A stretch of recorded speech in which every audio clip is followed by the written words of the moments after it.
Hi, everybody. Okay, thank you so very much, Blake. It was a wonderful introduction. I didn't expect that. I thought somebody was going to read that the typical bio, like Mike Langford is blah, blah, blah, blah, all that type of stuff. So I'll give you the blah, blah, blah, blah, blah real quick, the 30-second one. But in the event that you want to follow up with me, happy to chat with you after offline. There'll be plenty of time for questions. I am at Mike Langford on just about every social network available. My email's here, Mike@finservMarketing, and my phone number there. So if you want to reach out, that's great. I've been in the financial services industry for 24 years. I got started before the internet, just before the internet. I am the last generation of adults who remember becoming adults before the internet was a thing. All right? No cell phones really, no internet. I started working at a company called Boston Financial Data Services, which is owned by State Street Corporation, answering phones for mutual fund companies. Hi, can you tell me the closing price for whatever? And can you send me a prospectus, right? So, and then I saw the evolution of our business, right? So I've worked at State Street Corporation after, Pioneer Investments, Fidelity Investments, started my own RIA. Where I really got started in digital marketing was at the tail end of my Fidelity tenure, this thing called LinkedIn came about. And I'm user 176,000 out of their nearly 1 billion users. I just happened to be there early and I saw it. I got it. It was just like, oh, this is transformative, right? You mean I get to subscribe to people's resumes and never lose touch with anybody ever again?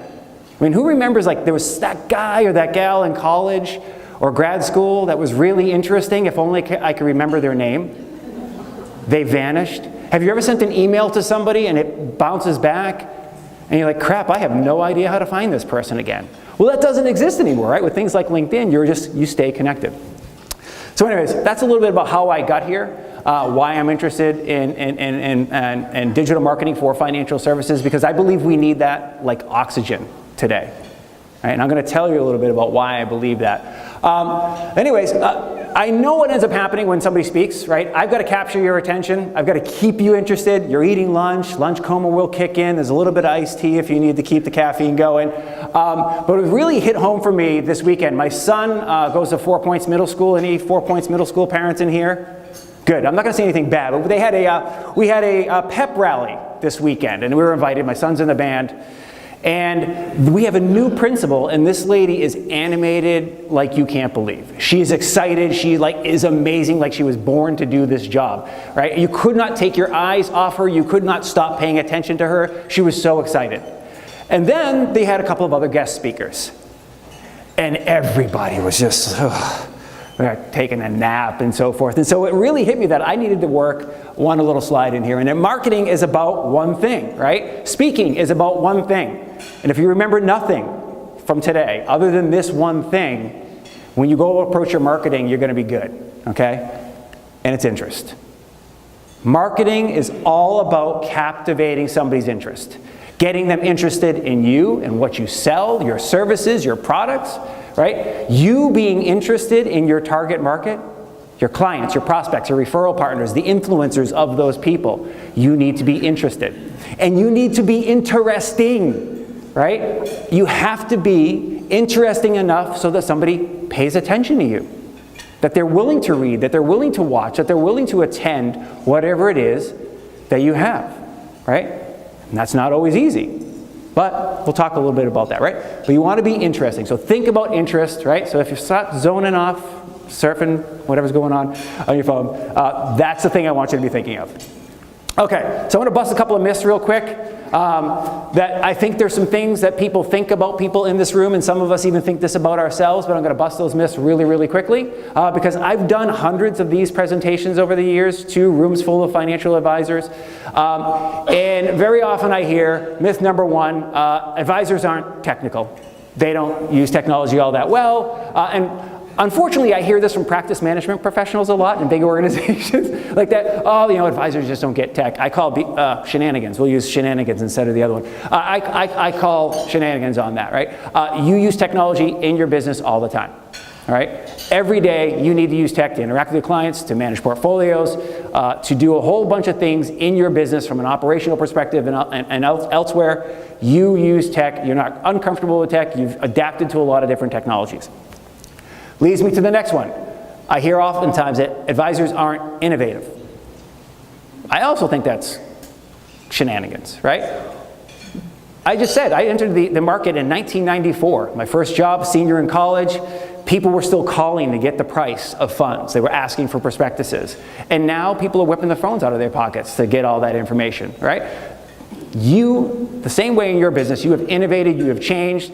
Looking around the room, with very few exceptions, I think everybody's been in this business for more than 10 years, probably close to 20 years if I wouldn't be surprising, or more. Things have changed in your business if you think back, right? So you're innovative, so you agree that you're probably innovative. And lastly, I hear advisors don't get marketing. And that's not true either. In order to grow a business, you had to be good at marketing. Yes, you have to be good at sales, you have to be good at relationships, but you have to be willing to put yourself out there, right? Marketing sows the seeds of sales. It is being available in one shape or another, whether it's on digital marketing, whether it's in print, whether it's on the radio, whether it's you doing a speaking engagement like I'm doing here, right? You are out there marketing yourself, and it's transforming into clients, right? So you get marketing, you've done it, right? Today we're just going to talk about digital format and how you can use it in your practice. Okay? So I hate these, by the way, the raise your hand if, but I'm going to give you this. I promise it'll last 30 seconds. All right? Be honest. No lying. All right? Raise your hand if you've checked email on your phone today. All right? Just about everybody. Okay? Texted someone? Good.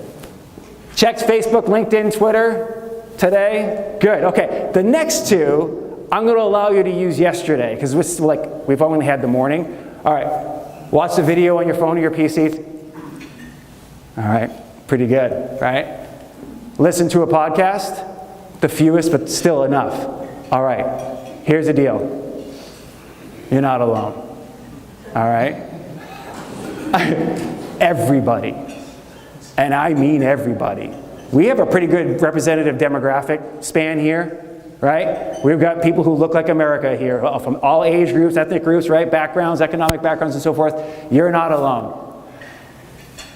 One of the things I promised for this presentation is that we're going to transform everything. I used to use stats like this to convince people, rooms full of people, like, you need to be on social media, you need to. I don't do that anymore. Like, I think people get it.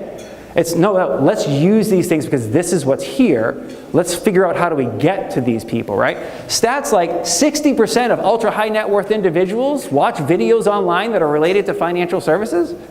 60%? That's pretty amazing, right? 50% of ultra high net worth, and by the way, these stats are a couple of years old, so it's more now. They're growing. But 50% are checking Facebook regularly. The number of times 5 or 6 years ago that I would hear somebody say, well, Mike, that presentation was great. My clients aren't on social media. Are you sure? They're all on social media now, right? So they're using social, they're using video, they're listening to audio, they're using things robustly. And even seniors. This used to be the one where, like, you don't get my clients. I work with a lot of seniors. They're not using social. I'll give you a little personal story. My father-in-law is 83 now. A couple of years ago, he was visiting from Boston, and I look over on the couch, and there's my father-in-law, who's about 80 at the time, my brother-in-law, who's in his mid-50s, and my son at the time was 10. And they're all sitting on the couch, flipping through their iPads. And then I noticed throughout the week, my father-in-law is like a crack addict with his iPad. Not only is he watching news and videos, hey Mike, did you see this video, blah, blah, blah, blah. And my mother-in-law and father-in-law, they like read the news headlines out loud to each other a lot, like, did you see this? It's one of those fun things. But he's also going on Bank of America every day. Every day he logs into Bank of America, seeing what cleared, does he need to move money from one account to another. He's hooked. All right, 39% of millionaire seniors are using their mobile devices to conduct financial business. We need to be there where they're at, okay? All right, so the big question is, what are you projecting to your clients? What message are you presenting, right? So we talked about interest, so what are you putting out into the world? You got to make sure that your clients, prospects, and referral partners are interested in you. The first thing is it starts with your target market. There I am, I'm back, okay. Who is your target market? People think differently. And very often I hear people say, oh, my target market is affluent investors and so forth. Okay, great. But what makes them special? Because people do not walk around with a little bullseye or bulletin board on their forehead that says, I have $1 million, I'm in your target market. That's not a target market, it's a criteria, how much money somebody has. You can get your marketing message in front of a room full of wealthy people. You can target, on social networks and so forth by zip code, right? So you can get a reasonable idea if somebody's in Westlake, they're probably on the affluent side. You can, there's some demographic stuff that'll show you like this is their estimated net worth. You can target people with a certain estimated net worth, but it's very difficult to make that an actual target market because people are different. These people could all be wealthy. They think about their business differently. They make their money differently. Their wealth is tied up differently. The lady on the left, maybe she's a senior executive at a major Fortune 500 company. Her money's tied, she makes W-2 income, she gets bonuses, deferred comp, is tied up in a 401k, right? And some sort of executive plans. She's different in the way that she thinks about her wealth and her planning than the gentleman in the middle who might be a tech entrepreneur, right? He's got stock options, he's got equity, right? His lifestyle, the way he dresses, he's not going to want to talk to somebody in a suit and tie, right? He wants to see somebody who's casual like he is. The things that they do for entertainment might be different. The way they interact with the world might be different. One of my favorite stories was Morgan Stanley was a client, and one of their top advisors is a gentleman by the name Mark Curtis. And he has the Google stock option plan. So those are his clients. So he deals with billionaires. And one of the Google guys came in and sat with him once, this is a couple of years ago, and he's like, I'm just confused. And then he's like, what? Why haven't you evolved? Why hasn't your business evolved? Why aren't you communicating like I am? Why aren't you relaxed like I am? Aren't you wearing, like more comfortable clothes like I am, type of thing? So it was really interesting. He thinks differently. Those people are different. His target market is going to interact with them differently. And the gentleman on the right, maybe he's a small business owner and owns a chain of auto body shops. Making great money, very wealthy, but he's tied up in a small business, highly illiquid. He's not going to be selling his stock options anytime soon, but he has different needs. He has different language that he uses, right? Some people call their customers customers. Some of them call them diners. Some of them call them guests. Some of them call them clients. You need to use the language of your customer. Okay? So I was looking for this, by the way. All right. Does your content say nope? If I come to your website and I am the startup executive, am I out of there? Am I staying? What does your content say? Hopefully, it says, I like you like biscuits and gravy. I love you like biscuits and gravy, right? Like the old Forrest Gump, like we're like peas and carrots type deal. We go together. That's what we're hoping your content does. Your presence does on social, on your website, on video, anything that you're creating. We're hoping that you're creating a connection with people, that they know I'm in the right place. Like I know I'm in the right room, right? You're in my market. Right? I work with people like you. I work with firms like yours. Right? This is my space. Right? And everything I do talks in your language. Right? You need to do the same thing. Right? And that's one of the easiest things to fix. Right? Is just decide who are we talking to? Who are we going after? Be the right hammer. Right? There's the old saying that if all you have is a hammer, the whole world looks like a nail. So everybody goes around talking about, estate planning in a certain way, and they talk about everything the same way, and they just look at they're all wealthy people, bang, bang, bang, right? My favorite story ever, another Morgan Stanley one. So I was speaking at their President's Club event at the Del Coronado, which is an amazing hotel, and just south of San Diego, Coronado Beach, amazing. And I'm looking out around the room. The President's Club is their top 15% of their advisors. And they have to be making $750,000 a year or more to get into that room. And so I'm looking around, and it is the typical financial advisor meeting. 95% dudes in suits, right? Morgan Stanley's pretty buttoned up, so everybody's still wearing their tie even though they're at Coronado. But I look out, and there's a few ladies. And one lady stuck out like crazy. She was like young. Like she might have been 32 years old. I'm like, whoa, she's different. She's in this room. Like, I got to talk to this lady. And as luck would have it, after my presentation, she came up to ask me some questions about LinkedIn. So I let her ask the questions, and I answered the questions, and I said, I was hoping I'd get a chance to talk to you. Like, wow, like how old are you? She's like, I'm 32. I'm like, you must be doing pretty well for yourself to be in this room. She's like, yeah, I did over $1 million last year. You're kidding. That's amazing. Tell me about your business. Like, how did you grow your business? She looks me in the eye and she goes, I like widows. Widows. I like widows. Like, what? She's like, I built my whole practice based on serving widows. Because, well, here's what happened. The first one kind of came by accident. Somebody came in, right? Her husband had passed and she had never managed any of the money. But then she started referring me to her friends who also had husbands who recently passed. So I started developing a network of estate planning attorneys, right? I started morticians, believe it or not, right? And she started building her business that way. All of her messaging is towards widows and dealing with what it is that are unique to you and your life situation as a widow. Fascinating. That transformed my thinking about this business. Target market matters. It really does. So you specialize in solving specific problems for specific people. Okay? And that doesn't mean you have to only work with widows, but if you specialize there, you know that's when people go looking for that, they're going to find you. Okay, so let's do this. Let's get into some action, right? So I hope that kind of just got you thinking in a certain way, that now when you get back and you start thinking about your marketing, you think about who you're marketing to and capturing their interest. So the core goals for digital marketing are the core goals for your business no matter what. I always say there's 3 things that every single business needs to do, and it's the 3 things that every single advisor and wealth management firm need to do. First of all, you want to win new clients, you want to increase your share of wallet, and you want to improve client retention, right? You want to keep clients longer, right? One of my jobs when I was at Fidelity Investments was really focusing on client retention, because on the institutional side, our 401ks and 403bs, we used to lose more than half of every client when they left. They would roll out of their 401k and just go someplace else, right? That was billions of dollars of revenue leaving the door. I call that leaky bucket, right? You can focus on winning new clients all you want, but if you're losing 10% of your clients every year, you need to focus on this stuff, right? So marketing can help you retain clients longer, okay? Marketing can also help you get more share of wallet, right? Because you don't have 100% of all of your clients' money.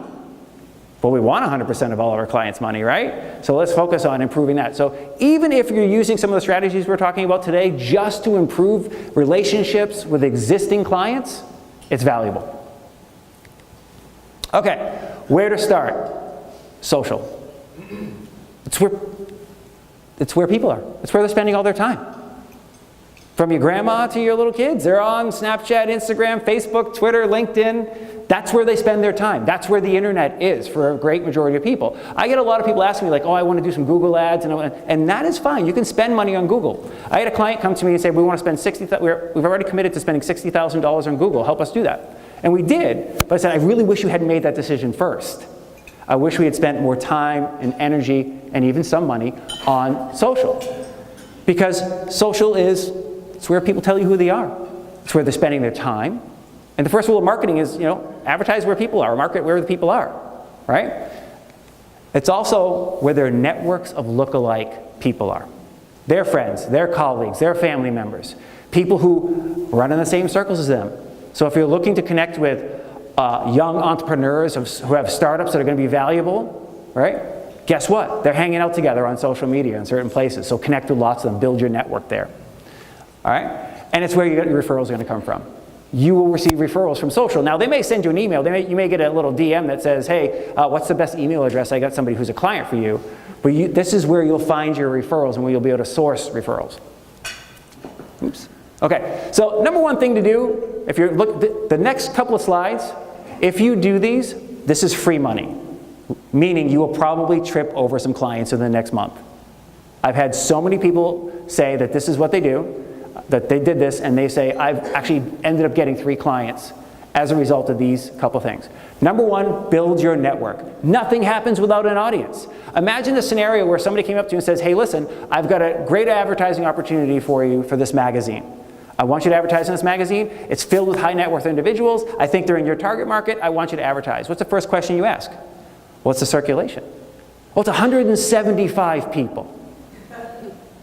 Yeah, that's exactly. That's the reaction I was looking for. 175 people. How much do you spend for that ad? Next to nothing, right? Because what's the likelihood that the number of people that I go and check when I hear somebody, I actually wrote an article on LinkedIn about this not too long ago. I said, the reason why social media marketing has not worked for you yet is your network is too small. The number of advisors that I go and look at their network and I see that they're following 175 people, they're connected to 175 people. No wonder it's not working. Everybody in this room has probably met hundreds, if not thousands, of high-quality people over the course of your personal life and your career. You're meeting new people every single day. And like I mentioned at the beginning, you never, ever have to lose touch with a high-quality person again. Connect with them. Stay connected with them. Okay? Social really, really helps. So build your audience. Okay? Listen. You know that old saying, you have 2 ears and 1 mouth for a reason? Listen twice as much as you talk. Right? A lot of people get worked up about social, about like, oh, what do I say? What kind of content do I put out there? I don't know what to say. Is compliance going to be cool with this? By the way, compliance is important. Right? Don't ignore compliance. Okay? It's a good tool for you. But it's less about what you say, and it's more about what they say. Social media is the greatest business intelligence tools in the history of the world.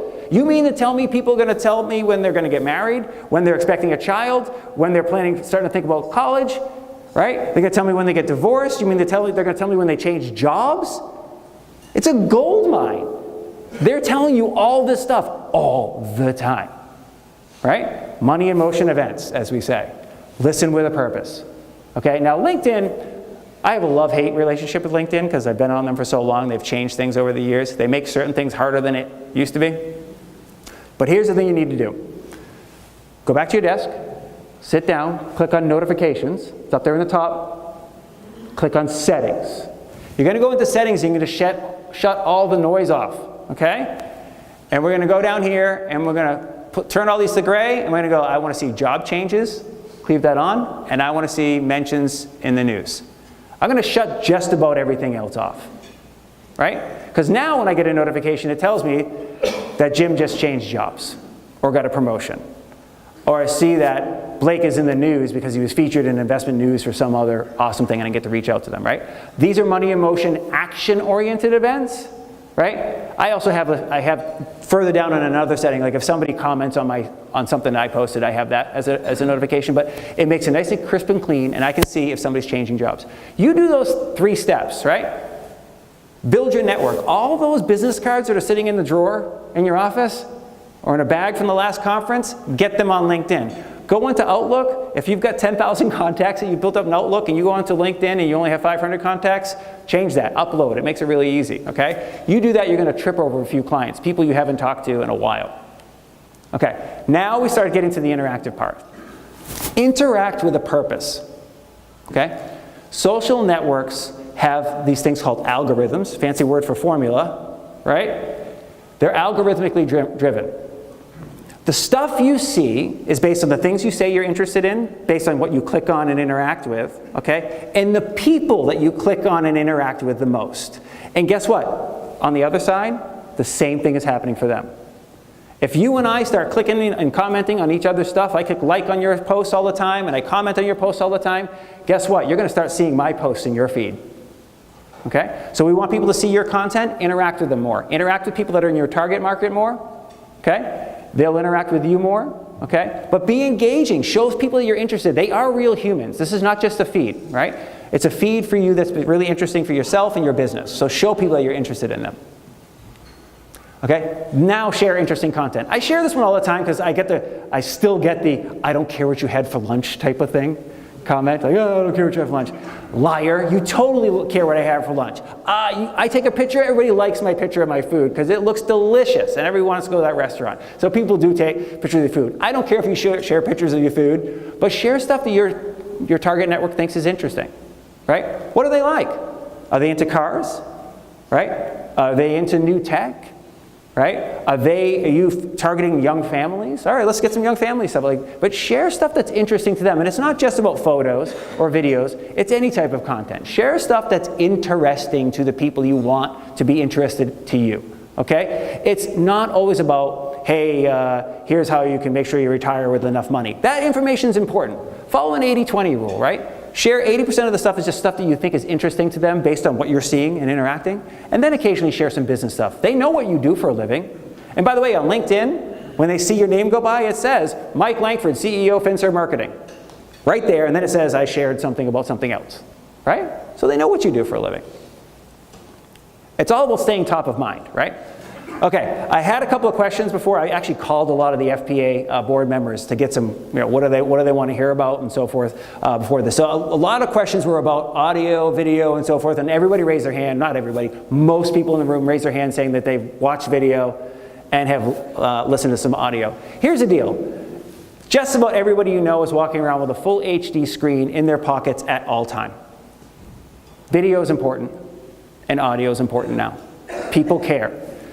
You do not have to overthink it. Right now I'm recording myself, right? So I can send this out to you and other members who didn't make it today. So I decided to record this, okay? Audio and video content's real easy to do. Fire up your phone, take a quick little video about something, and it doesn't have to be you on a screen. It can be something you're seeing and experiencing, and share it, right? It's all about being engaging. The thing that it does that I think better than any other thing, especially for your prospects, is it lets people know that you're real. There's a difference between typing a blog post, and it's interesting, right? Then if you said a few words, like, hey, it was really interesting, I saw this thing today, I thought I'd share it with everybody, and let's let it go. Now you're a real voice. I've heard your voice. I know you're comfortable. One of the things when I was in your shoes, or seats as an advisor, that I took to heart and I still use it, or I try to exhibit it as much as possible today in my life, is that somebody gave me a compliment. And they said, Mike, you've got a really good bedside manner. Like, you make people feel comfortable. And I'm like, that's awesome. Like, I just make you feel like I like you, I'm interested in you. Let me try to take something that may be complex to you and make it easy. That's what you can do. Video does that for people. They see your face, they hear your voice, they hear the intonations in your voice, right? What are you trying to get across? It makes them more comfortable. And so if that prospect then walks into your office and they've had some interaction with you on audio or video, oh, you're real. Oh, Blake, I know you. Oh, great, let's sit down and talk. I've seen you before, okay? All right, so that was all. By the way, before this, everything I just showed you is spending no money unless you have, you hire a firm like ours or something like that, you're working with a firm, or you hire an employee internally in your office to do some of that stuff. Do that stuff, do it for free, have somebody operate it for you, okay? Or if you don't want to do it, or if you're uncomfortable, you can outsource that. But that stuff costs you no money. And even this costs you no money. This is talking about going after existing clients, new clients, winning new clients. Because that's a big question a lot of people have. They want to grow their business, all right? So I always think about it as a funnel. We're trying to funnel people from being prospects, right? Well, actually, suspects, right? People that are in a target market, into prospects, into potential clients, right? Into real clients. So we're going to funnel them down. So all the activity we're doing on social and on the web, on other digital channels, is hopefully, again, seeding sales. So we're trying to drive people to our traffic. So I'm going to take you through this. I'm not going to talk about how much you should spend on advertising or anything like that, or how to spend on advertising. I'm just going to give you a feel for what the funnel might look like. So the first thing is we're going to drive traffic from a funnel, from digital channels, into some sort of invitation, right? Driving traffic that's what it's all about, right? Inviting people.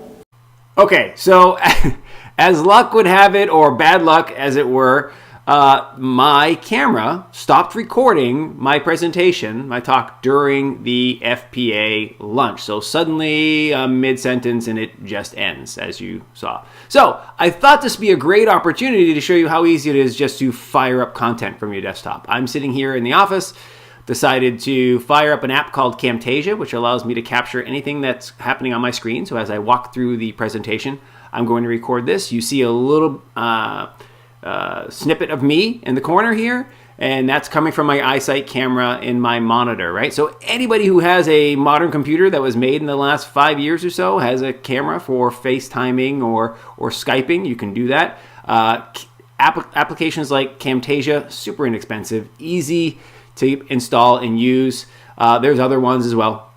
Many presentation softwares, by the way, things like PowerPoint or Keynote, they will also allow you to record audio, so you can actually record your presentation at your desk. So, long-winded way of saying, I'm kind of happy this happened. I didn't intend for it to happen, but all right, let's roll with it. So, I'm going to pick up the presentation where we left off, and I'm just going to rip right through it. I have 2 built-in Q&As in this presentation. If you were in attendance, you heard a lot of other Q&As. I'm sorry, I'm not going to be able to remember every single question that I covered during the luncheon. If one pops in my mind, I will show you that. I also decided, since I'm at my desk, I'm going to show you two landing pages that will support what I'm talking about here in the presentation. So bear with me as I kind of navigate between things here, okay? Okay, so back on the slide we were talking about, when you're driving traffic to your website or a landing page, right, where it's all about an invitation. Invitations work best, right? So you think about all the things that people see as an invitation to learn something valuable that they didn't know before. So you're the one who's going to share that with them. That can be via webinar or in person. Invitations to meet other people who have shared interests. So we all do that all the time. You go to something called a meetup, where you might find other people who are into a certain hobby or a certain professional thing. Well, the FPA, right? The FPA meeting, it's basically a meetup. It's a luncheon. You were invited to go there and meet other people of shared interests. And the FPA markets that meeting actively to get you in the room.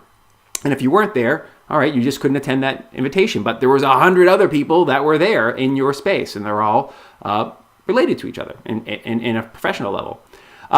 You can ask them to experience something unique. It can be an outing. It can be whatever. You have a guest speaker coming in on whether it's on a webinar or in person.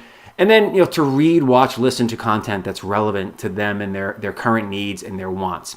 This all kind of goes back to that target market, right? The more you know about what people want, what they're interested in, what makes them share something in common with other people, the better suited you are.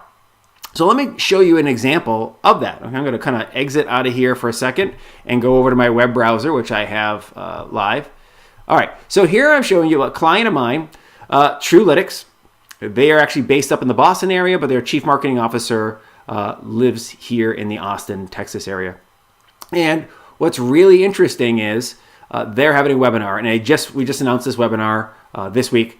If you're seeing this video before the webinar happens on August 22nd, 2018, absolutely sign up to attend. This is right. It's perfect for you. But take a look at this. It's a really easy thing. It's a landing page, right? They're using their social media, using email to drive traffic to this landing page so that any financial advisor or practice management professional in the space that's interested in learning a little bit about how to deal with margin compression, and that's a real deal, right? It's kind of coming from both sides. I actually recently wrote a blog post that you can find on the Truelytics blog about that prices are coming down, so you should adjust your business model. This webinar is going to be dealing with some of the operational aspects of it. How do you improve your cost structure and your efficiency in your business? So highly suggest you attend this. But this is something that works, right? On our digital channels, when it's our time to share stuff, or we're going to be using paid marketing, let's drive traffic to things like this. Something that we know our target market will have an interest in. Some subset of that target market will register because it'll either be something that's really interested to them, or they'll have the time on their calendar, or kind of the combination of both, right? That this is something I'm willing to do. I'm willing to sit through an hour and learn about this, and I'm willing to give you my name, email address, tell you a little bit about my business and so forth, and my phone number to get in there, okay? Now let's get back into the presentation real quick. See how easy this is? Now I'm giving you kind of like the ugly behind the scenes of this, just to show you how easy this is. And oh, by the way, if you're still with me, you realize this works, right? It's not intimidating at all. You can do this at your desk. Okay, so the next step is we want to filter for fit, right? Marketing in a funnel is sort of a filter, right? We're casting a net. Now, we're not casting a super wide net. We're casting a targeted net. We're going after certain types of people that are in our target market. Casting that out there and then trying to attract them to a message, right? So we're filtering some of them through. We get this big target market, and it filters down a little bit to people who have engaged at some level. They've clicked on and looked at a website. They've followed you on social media. They've subscribed to your email list or whatever. So they're starting to filter down. They're getting into a more of an audience, right? So they go from target market to audience of people who are starting to pay attention. Okay, now as we invite them to a webinar or an in-person event or to download an ebook or watch a video on your website, the next step is we want to kind of filter a little bit more, because Unfortunately, not everybody in your target market is going to be qualified or meet that criteria you need for your business. So for instance, I was on the phone booking an appointment with an advisor from our FPA meeting, and he mentioned he had a certain AUM minimum. Like, I can't do much if you don't have at least this much money. I really, that's my hard floor on clients that I'll take in. They have to have this minimum assets for management. Okay, great. That's awesome. Well, let's filter them out, right? We're casting the net. We've reached our target market. Let's filter them out a little bit. Let me show you how I do it, by the way, on my side. Okay, so now we're going to go back up to the web browser, so bear with me here. Okay, so anytime I do a webinar or somebody responds to a piece of my marketing, you'll land on something like this, finservMarketing.com. Okay, and you'll see I've got a website up here, marketing strategy consultation, right? So go to finserv.marketing.com/marketing-strategy-consultation, and you click on this. And you'll come here and you'll see schedule a marketing strategy consultation below. All right, so you're in Central Time Zone, probably. Click on that. And now you select your date. So let's go ahead and do the 20th next week. Okay, what time would you like to book? 9 a.m. as an example. All right, continue. Now I'm going to ask you for some information. Right? Not a lot, but enough. And I even tell you, by the way, that I'm going to ask you for a few pieces of information because I only want to work with specific types of advisors, specific types of firms, right? A couple of things that are really important to me is, okay, I need your name, phone number, and email, but I need to know a little bit about your business. I want to know what's the biggest challenge you're currently facing so that when I get on the phone with you or we see each other in person, I have an idea of what's going on, right? And here's the thing, if you're not willing to share this information before we get on a call, maybe it's not the right call for me, right? Maybe it's not the right call for you. Maybe you're not ready. Then I ask things, I do it in monthly, but I really don't care if somebody says annual, but what's your current monthly revenue? I want to understand like where you're at in your business. But what this also does for me and what you should be doing on your end is it's qualifying a little bit. Like how much money are we talking about here? What do you have, right? For you care about AUM. Do you have investable assets? If somebody says, hey, look, I'm making $200,000 a year, but they've got $10,000 to invest, might not be the right client for you. They will be eventually, so you still might want to have the call or the meeting, but set them up with a, hey, look, we're going to build towards you being ready to be a client for mine, but at the moment you're not, but you may want to network a little bit differently, right? And then I ask them, what's their target monthly revenue? Because, my business is all about helping people grow their business, grow their revenue. Yours is about growing their assets, helping them plan for a vibrant financial future, hitting a whole bunch of other goals like college planning, retirement. So you may want to work in things like questions about what are your most important goals, like retirement, college planning, estate planning. What are the things that are important to you? So really quick stuff, few questions that I ask prospects before they actually get a call from me. And if you are unwilling to fill this out, chances are we might not be a good fit. And that's okay, by the way. That's one of the things, and I'll switch back to the presentation while I go through this. That is one of the things that I think too often, because advisors often lack a really good marketing program, I think too often people get a little stressed out about not taking a meeting, about just deciding that a specific person wasn't right for them. Like they just didn't match them from a business perspective. And that's because you don't have enough leads. If you had enough leads coming through your funnel and getting down to that point, and you knew that these leads were, high quality, they were interested in your business, they were in your target market, and you had a really good feeling in your head how big your target market was, you'd be okay turning some away. But if you don't feel that way, you can't turn them away. So here we see on this an example funnel, right? So this is what I'm trying to get at. And I did it horizontally instead of actually in the funnel because it's easier to read here. But this is an example funnel. Using digital marketing, you may get your message in front of, over the course of a year, getting people to interact, right, with your message, 70 to 100 people. That's not a lot, right? What is that, 600 a month?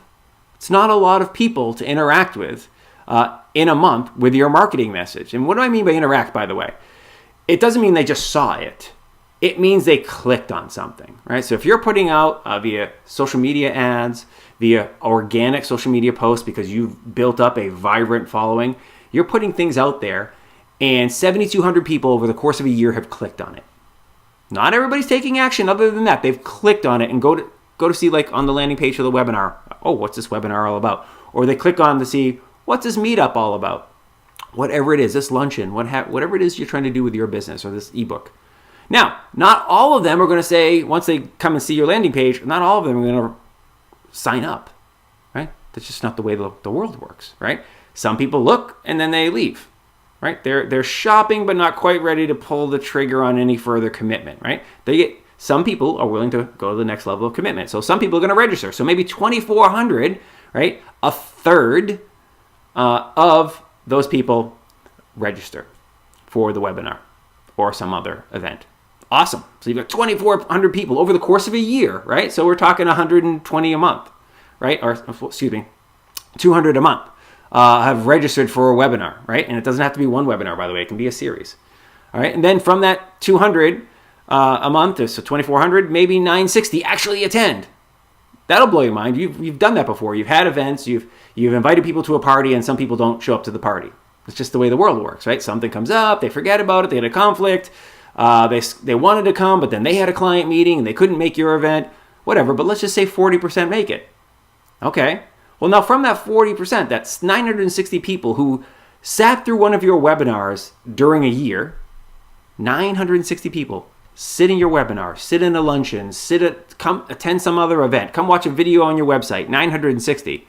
Is it reasonable to think that 96 of them might, 10% might say, okay, I've sat through this, I've listened to the message, it resonates with me enough, and the timing is right enough for me to click on that schedule a meeting, just like you saw on my website, and then click through the qualification form and set up a meeting, right? So 10%. And now, of course, you're not going to close all 96 individuals, right? Maybe you only close a quarter of them. Chances are, though, by the way, if somebody gets on the phone with you or sets up a meeting to sit across from you at your office in your business as an advisor, by the time they get there, they should be way better than a 50% close, right? It's a pain in the butt to move money. It takes a lot of personal momentum to build up for you to be willing to leave your old advisor or to go seeking a financial advisor. And usually by the time you sit down at the desk with that individual, you're good to go, right?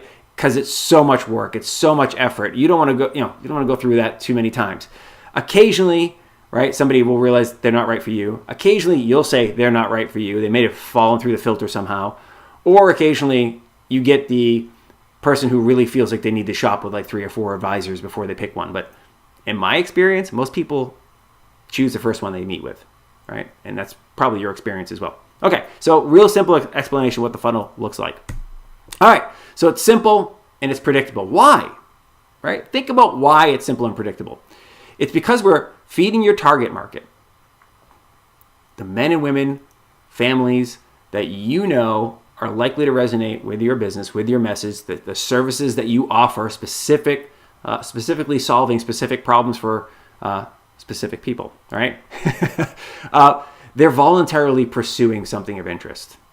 Remember I said at the beginning of this presentation, it's all about interest.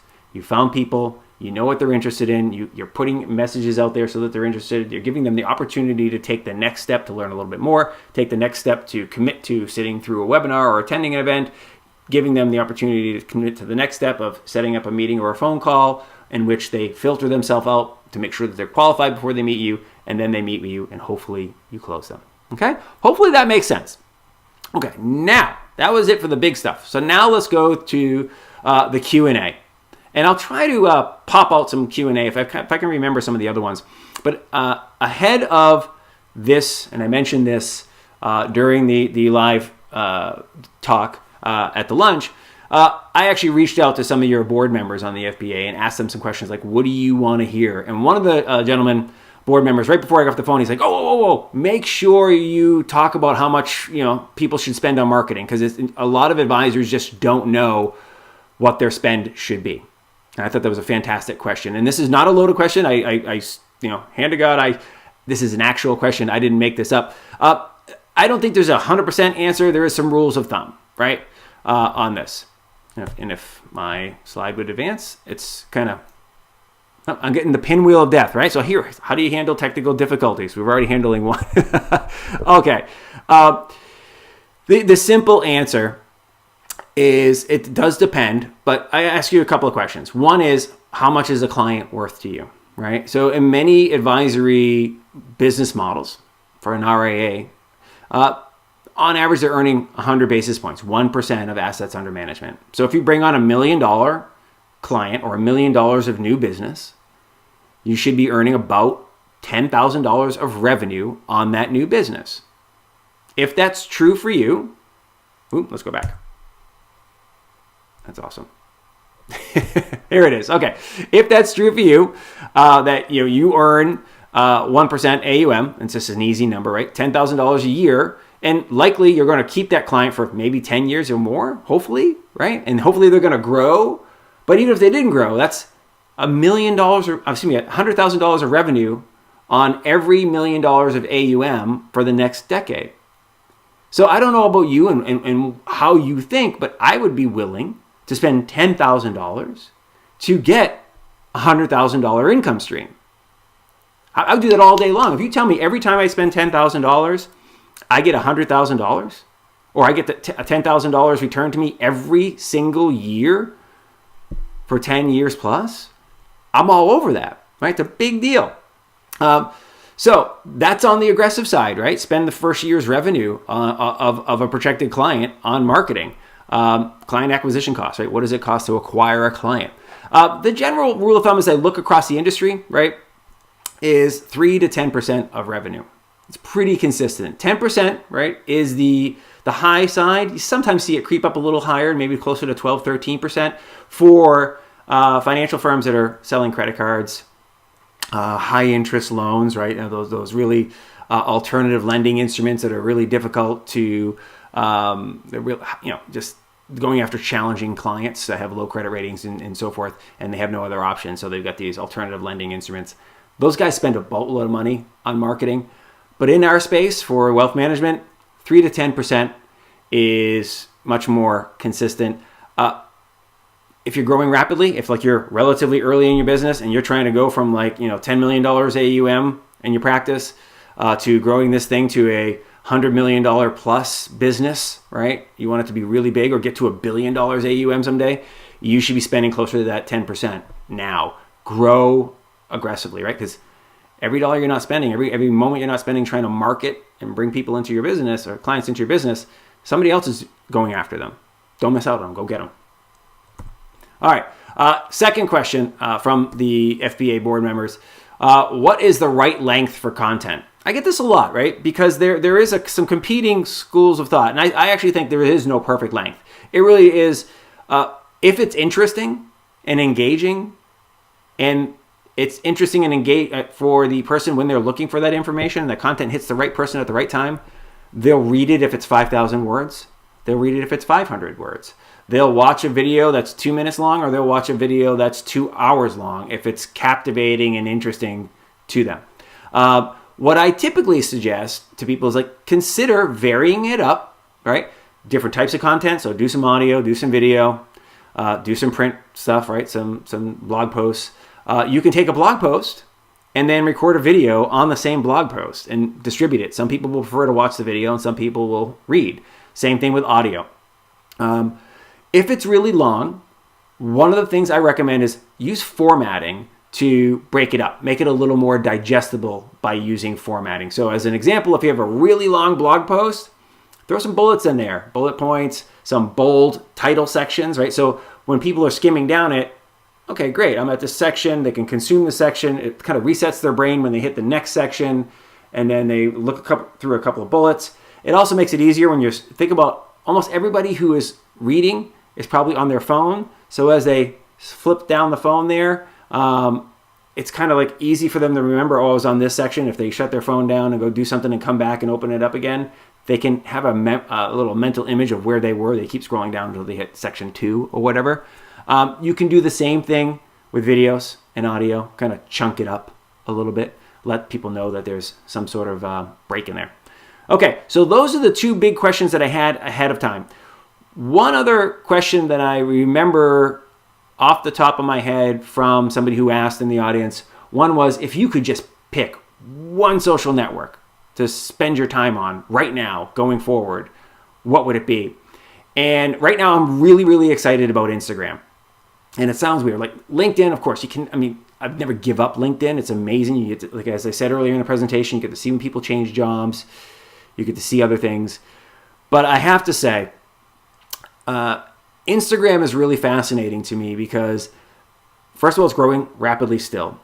People are spending a lot of time there. They go there every day. People enjoy it. They kind of go there for a break sometimes instead of seeing all the business content. So you're going to get a lot of engagement. You're going to put visual messages in front of people in the form of photos or video. Okay. If you're building an audience of a specific target market, I don't care what that target market is. If it is people who live in the Austin area and who work for Yeti, right? Yeti, my Coach Mike mug here. If they work for Yeti, okay, you could go into Instagram and search for the hashtag Yeti, or you could go look at the Yeti headquarters, click on it in location, and you'll see all the posts from people who happen to be there posting. And you can follow those individuals, and chances are they'll follow you back, right? Kind of a weird target market, but hey, if you've got some clients who work at Yeti and you've done some business there, maybe you specialize in serving employees of Yeti as the company grows and expands. But that's one example. The other thing to remind yourself of, or keep in mind when it comes to Instagram, is all the demographic information that Facebook has on people is in Instagram, the same people. Because why? Facebook owns Instagram. So if you're going to market on Instagram, you have the same level of targeting for your message as you do over on Facebook. So that means you can target by zip code, you can target by age, marital status, children, you can target by estimated net worth. You can just so many demographic and interest level targeting algorithms of your advertising. Just makes Instagram absolutely killer. So I truly love it. And it's not as polluted as some of the other social networks when it comes from advertising, at least. Another question I got was, this is a weird one, and I'm not sure if I answered it 100% correctly. Somebody asked me, Mike, if you only had $10,000, how would you invest it in marketing? And the thing I said first, I was like, right off the top, I'd take $3,000 and invest it in social and build your network. Get out there, right? So, and how do you spend $10,000 to build your network? It's probably a combination of things, but it would be hiring somebody who knows what they're doing to go out, and it could be me, it could be an intern, doesn't matter. Hire somebody to grow your network, right? Again, nothing happens unless you have a big network of people. So grow that network really quickly and expansively. I would then spend about $1,000. What did I say $1,000 on? This is great. I can't remember. I think I said spend $1,000 on the landing page structure, the funnel structure, right? So pick a type of event that you like to do, right? I would spend $1,000 plumbing that out, right? This is what the landing page looks like. This is what the lead capture forms look like. This, how do I set up appointments from everything? I would get that locked down, spend a little bit of money on your webinar software, right? Lock that down, because I need someplace to send people. And then so that's we're at $4,000 there, right? I would spend the rest of the $6,000, creating content and with community management, somebody managing social, somebody managing the messaging that's going out to people and responding. I would have, probably $3,000 to $4,000 of the remaining money spent on creating really good content. That can be video content, that can be written content, but putting good stuff out into the world. So those are the questions that I can remember off the top of my head. If you have other questions, here's my thank you screen. You've been staring at it for a few minutes.